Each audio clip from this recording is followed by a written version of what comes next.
Jaime Rice here at Lost Acres, and I am planning to talk to you today about spring cleaning. Not your house, but your garden area.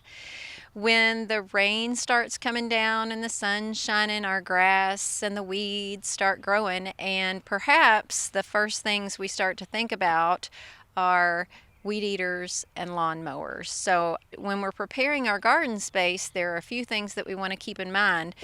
The tall grass is serving for a home of beneficial insects and possibly not so beneficial critters like rabbits. But if we have compassion, we don't want to just mow over things, even if they're not beneficial.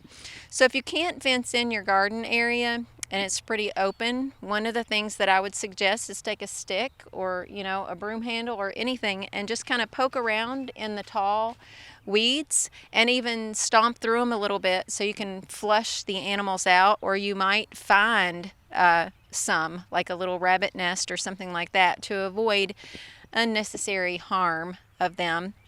I'm also standing next to a dead tree and some brush. It may be tempting to just throw these things away or tear them down, but they too can serve as a home for things that are beneficial to us. Birds that eat insects that we don't want, and things like bees, other pollinators, they serve as a place for them to stay. So when we're thinking about preparing our garden, it's not quite time to plant outside and we're wanting to get things cleaned up. Just remember that it's not always what things look like that's important, but how the things serve in our little ecological system.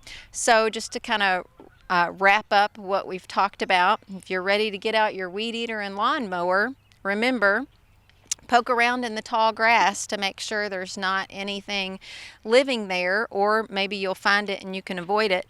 Mow from the inside out. And what that means is we may start typically mowing around the edges and then go in a circle to the inside. And so if there are critters living inside there, they're kind of trapped. And if you start from the inside, so you might take a strip in the middle of your yard and start there and then mow from the inside all the way out, and that flushes these animals out. So if you see a bunny or anything leaving, then you'll know to stop. There might be a little nest, and mow high so you can flush those things out, and you give time for pollinators to hatch out and to get ready to do their business in your garden so that they can help you rather than harm. You can try to keep a space about 5 to 6 feet from your fence and kind of make it a no-touch zone. So you may have an area in your garden that's all cleaned up and it's ready for you, but then somewhere